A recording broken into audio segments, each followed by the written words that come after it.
السلام عليكم، إن شاء الله تكونوا بخير. مرحبا بكم في قناة وصفات عائشة. اليوم على بركة الله نشارك معكم أسهل وأسرع وألذ فطائر ممكن تصايبوهم.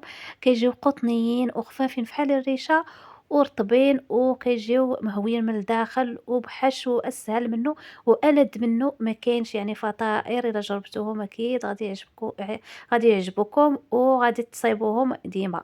كناخدو كاس ديال الفينو، ملعقة كبيرة ديال الخميرة الفورية أو الخميرة اللي كنعجنو بها، ملعقة صغيرة ديال العسل ممكن نعوضوها بالسكر، وربع كاس ديال الزيت كنخليو منه واحد شويه حتى الاخر، وكنديرو كاس كبير ديال الماء يكون دافي. كنخلطو الخليط مزيان حتى كيتخلطوا العناصر مع بعضياتهم، ومن بعد كنغطيو الخليط حتى كتفاعل الخميره. راه مكياخدش الوقت، اقل من 10 دقائق. وهنا خديت شويه البصله درتها في المقله، درتها على النار مع شويه ديال الزيت.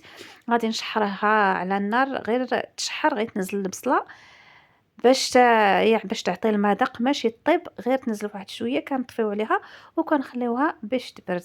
الخليط ديالنا ها هو وجد ديال العجين. من بعد ما كيكون فحال هكا فحال الرغوه وكيتضاعف الحجم ديالو، كنزيدو عليه 2 كؤوس ديال الدقيق الابيض، وكنزيدو شويه ديال الثوم بودر وشويه ديال البصله بودر حيت كيعطيو واحد اللذه العجين كيجي لذيذ. وكنزيدو الملح الكافي،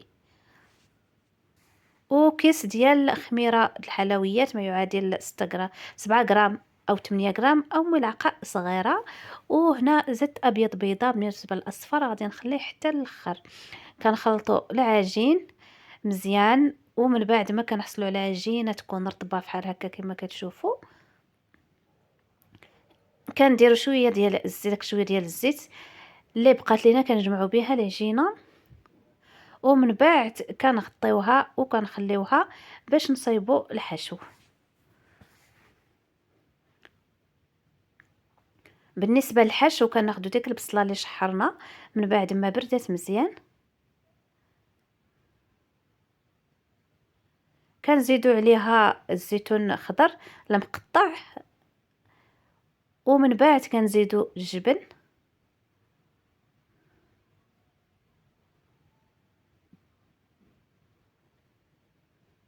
وكنزيدو الزعتر، نصف ملعقة صغيرة ديال الزعتر ونصف ملعقة صغيرة ديال الابزار، وكنديرو واحد العلبة ديال الطون،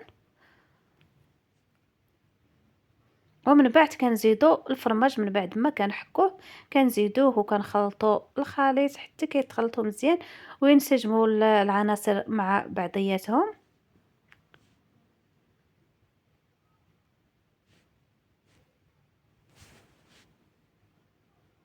بالنسبة لهاد الحشو راه كيجي لذيذ، كيجي رائع. العجينة ديالها هي كما كتشوفوا. من بعد ما يعني ماشي خليتها خمرات، غير ديك الوقيته اللي كنصايب الحشو راه كتخمر. حيت هاد الطريقه ديال العجينه ملي كنديروا ديك الطريقه وكنخليوها تخمر عاد كنزيدوا الطحين، راه دغيا كيخمر، ما كيحتاجش يخمر المره الثانيه. كناخذوه كنقطعوه قطع صغيره. بالنسبة للقطع ما كنديروش كبارين، نديرو صغيورين، حيت إلا طابو راه العجينة كتضاعف بزاف، كيضاعف الحجم ديالها. داكشي علاش نديرو الكويرات صغارين. كنقادوهم مزيان بهذا الشكل كما كتشوفوا.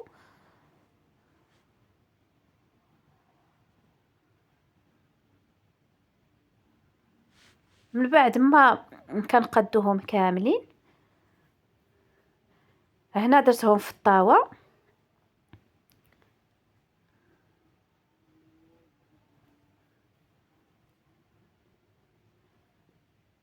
وخديت الكاس دهنته بشويه ديال الزيت، ممكن ندهنوه بالزيت، ممكن ندوزوه في الطحين باش ما يتلصقش لينا مع العجينه. وكنديروا هاد الحفيرات كما كتشوفوا بالكاس بحال هكا.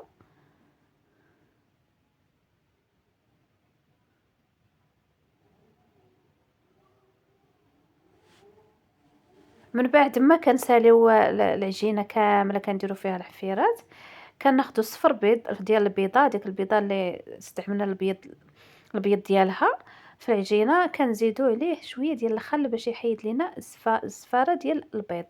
كندهنوا الجوانب كامله ديال العجينه بالصفر ديال البيض.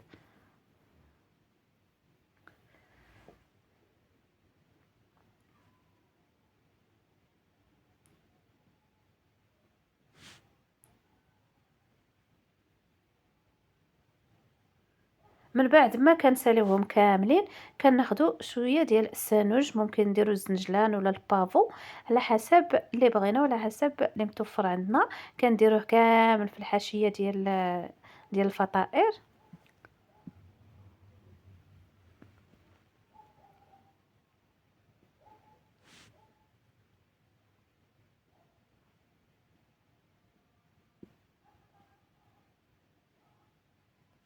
من بعد ما كندوروه كامل على الفطائر كناخدو هاد الحفيرات كنعمروهم بالحشو بهذه الطريقه كما كتشوفوا. كنديروه في الوسط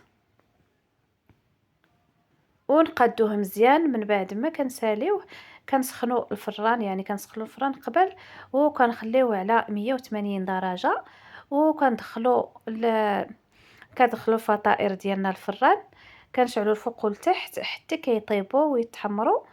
وملي يقربوا يطيبوا كنزيدوا مازال شويه د الفرماج على حسب الاختيار الفوق، وكنخليوه حتى كيذوب وكنخرجوا الفطائر ديالنا.